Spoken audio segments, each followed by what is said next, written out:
J'aimerais savoir pourquoi en 2015 vous êtes entêté pour aller aux élections présidentielles quand le FPI n'était pas uni. Et on a eu 5%, c'est nous pour le FPI président.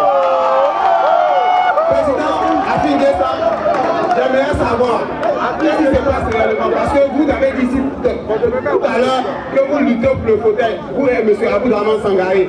Mais quand on lutte pour le fauteuil, on a des personnes au FPI qui sont malades. Exemple, Awa Eroua, la journaliste de RTI. Actuellement, elle est malade, elle souffre. Et on a M. Dano Djedje qui est malade aussi. Quand vous luttez le fauteuil, qu'est-ce que vous faites concrètement pour aider ces messieurs qui ont bataillé pour le FPI fort? Monsieur le Président,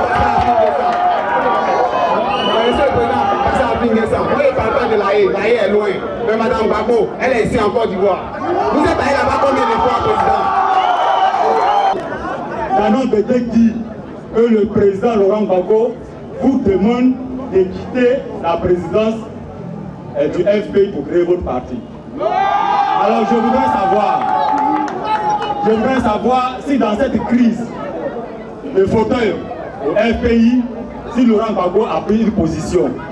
Sous l'égide de la Fédération nationale des parlements Agora et orateurs de Côte d'Ivoire, FENAPA aussi, présidé par Achille Niaoré, Pascal Afin Guesson, président du Front populaire ivoirien, était en meeting dimanche 22 juillet 2018 dans le cadre de l'apothéose de l'opération Socrate à Abidjan-Yopougon, précisément à l'espace de libre pensée dénommé Sénat 47. Une présence dans ce fief des radicaux du Front populaire ivoirien qui est symptomatique de l'évolution du contexte politique ivoirien au sein du parti de Laurent Gbagbo et de la Côte d'Ivoire en général. Et ce, à en juger par la présence du président Afin Guesson, accusé de vouloir tourner la page Laurent Gbagbo, ainsi que de celle des jeunesses du PDCI et du MFA. Pour l'entente des fils et filles de la Côte d'Ivoire, il fallait que là où hier on ne mettait pas les pieds, ensemble nous puissions mettre nos pieds et faire en sorte que la Côte d'Ivoire se retrouve.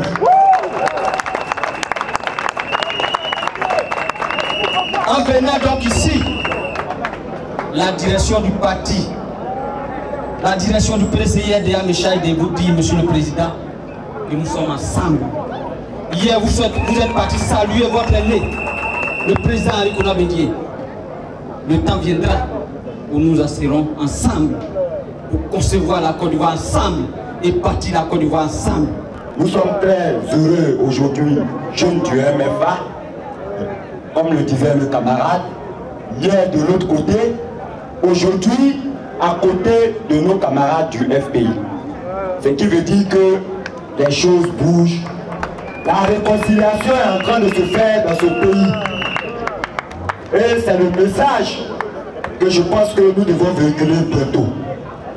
Toute la Côte d'Ivoire doit se retrouver. Tous les Ivoiriens doivent se retrouver.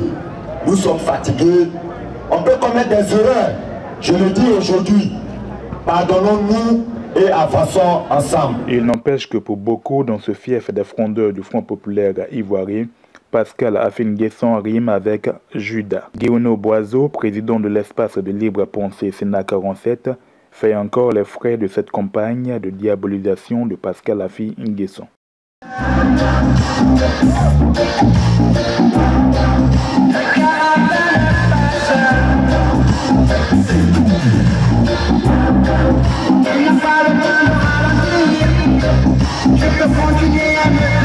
C'est ici le président Niaoré Achille, le camarade Vavi, le camarade Vigny, le camarade Sepo et moi-même Boiseau, nous avons estimé que après 47 années de crise, pour Gbagbo, pour Sangaré, pour Afi, nous on est fatigués. Et on a estimé que fête de liberté à Gaïoua, fête de liberté à Abidjan, tout ça on met ensemble, on devient fort. Alors allons à l'unité. Pour avoir dit ça, ici à cet espace, nos camarades nous ont traités de tout ce que vous pouvez imaginer. Quel est ce parti politique où un militant n'a pas son point de vue, son opinion au moins s'exprimer? Pour ça, on était des tout. Pour Achille Niaouré, Afin Guesson dessille les yeux des esprits des militants embobinés par les propos mensongers à son égard. Merci, parce que tu es en train d'éclairer la jeunesse de Côte d'Ivoire. Tu es en train d'éclairer la jeunesse de Côte d'Ivoire. Et au regard de tous les actes que, camarade président, tu poses, nous constatons que tu es le digne héritier de Laurent Gbagbo. Un point, un trait. Et c'est ça là qui est la vérité. Nous allons aller à l'unité et ça se dessine. D'après les Aïrois, situation oblige. Chers amis, on va tous se lever. On va tous se lever. On va se lever et acclamer ce grand monsieur qui est Pascal Afin Guesson. On va l'acclamer une minute.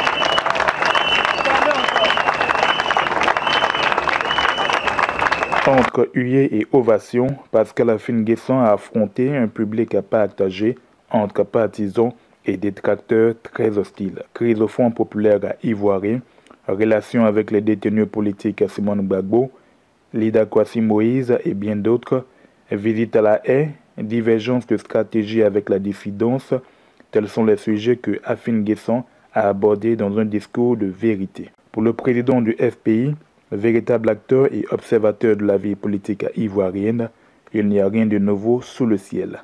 La crise fratricide qui secoue son parti relève purement et simplement d'un conflit de leadership propre à toute formation politique. C'est pour dire que ce qui nous arrive au FPI, ce n'est pas nouveau. C'est pas nouveau. Ça devait arriver. Ça devait arriver. Dernièrement, j'ai vu une interview de Lida Kwasi. Ça date de 2008, décembre 2008. Où il disait même, quand le grand Baobab va partir, au FPI, là, on va se donner des coups de poing. À la question de savoir pourquoi le président du Front populaire ivoirien n'est jusqu'à ce jour pas encore allé voir son mentor Laurent Gbagbo à la Cour pénale internationale, Afin Guesson rétorque que la décision de le recevoir revient à Laurent Gbagbo qui le fera au moment opportun. Pour vous donner l'information, la haine, on ne se lève pas comme ça pour aller.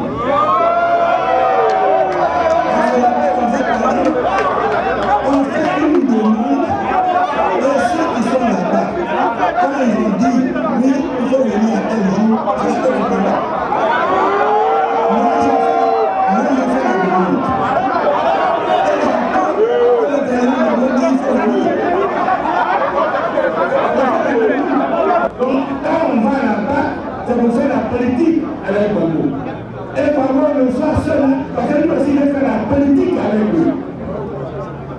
Mais dans ce plan politique de Gbagbo, lui sait à quel moment je vais recevoir la fille. On ne parle pas de la haie est loin. Mais Madame Gbagbo, elle est ici en Côte d'Ivoire. Vous êtes allé là-bas combien de fois, président? Maintenant, Philippe, monsieur le président. Les visites, c'est une question qui dépend des rapports que nous avons avec l'État. On ne se lève pas comme ça pour dire qu'on va aller à la Maka. On ne se lève pas comme ça pour dire qu'on va aller rendre visite à Simone. Si le juge, si l'administration pénitentiaire ne vous autorise pas, vous ne pouvez pas aller. La visite à Simone, ceux qui sont dans la fronte peuvent poser la question à Maître Dadje, qui est l'avocat de Simone. C'est à lui que j'ai demandé de faire la demande pour que j'aille rendre visite à Simone. Il sait que le gouvernement a opposé une peine de non-recevoir.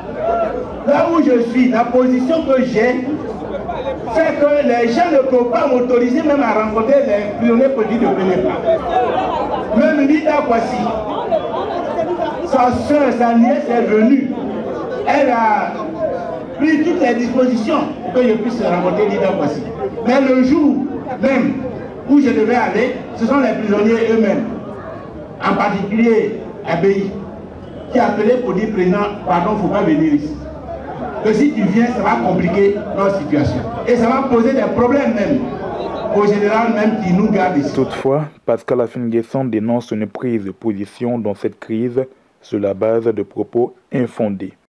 Beaucoup de nos camarades se sont engagés dans cette affaire sans aucune vérification. Parfois même, certains frondeurs, c'est comme ça qu'on les a appelés, que j'ai reçus, ils viennent après 2 ou 3 mois de crise, ils viennent me voir et puis ils disent, mais président, même qu'est-ce qui se passe au FPI? C'est la question qu'ils posent. Qu'est-ce qui se passe au FPI? Alors je lui retourne la question. Je dis, mais toi-même, pourquoi tu es de l'autre côté? Parce que si tu ne sais pas ce qui se passe, pourquoi tu prends position? Donc avant de prendre position, tu aurais dû d'abord venir me poser cette question. Et puis si l'explication que je te donne, elle n'est pas convaincante, à ce moment tu peux prendre position. Mais tu entends seulement dire Afi a trahi, il veut tourner la page de Gbagbo, il roule avec Ouattara, et puis c'est fini. Ça te suffit. Tu ne vérifies pas, tu vois bien que ce n'est pas bon, ça ne sert à rien, et puis tu es dedans. Non seulement souvent ils sont dedans, mais ils sont même encore violents dedans. La dissidence au Front populaire ivoirien Afin-N'Guessan la main à l'actif, faite d'un conflit de leadership, mais également de la divergence de stratégie entre ses camarades et lui. Alors, il y en a qui ne veulent pas de négociation. Même si on a les moyens, est-ce que c'est dans notre culture, le coup d'État? Nous, on est dans la culture de la démocratie. Et c'est la 3e voie. La 3e voie, qui est la culture de la démocratie, c'est l'alternance, c'est le changement, c'est les élections. Il n'y a pas autre chose. Que tu sois fâché, que tu ne sois pas fâché, mais là où se trouve la clé, si c'est la seule clé, tu la prends. Mais si tu dis que tu es fâché, que tu ne prends pas la clé des élections, tu restes en prison. Tu restes en prison. Et depuis qu'on crie, on s'insulte, est-ce que les insultes là, ça a libéré combien de prisonniers? La division là, ça a libéré combien de prisonniers? Le fait de ne pas aller aux élections, ça a libéré combien de prisonniers? Alors, donc si ce qu'on fait, ça ne nous permet pas d'avancer, pourquoi on reste dedans? Vous changez un jour quand même. Pourquoi on reste dedans? Pourquoi on continue à tenir le même discours? Tout simplement parce qu'on est fâché. Ou bien on a mal au cœur. Mais une chose, c'est d'avoir mal au cœur.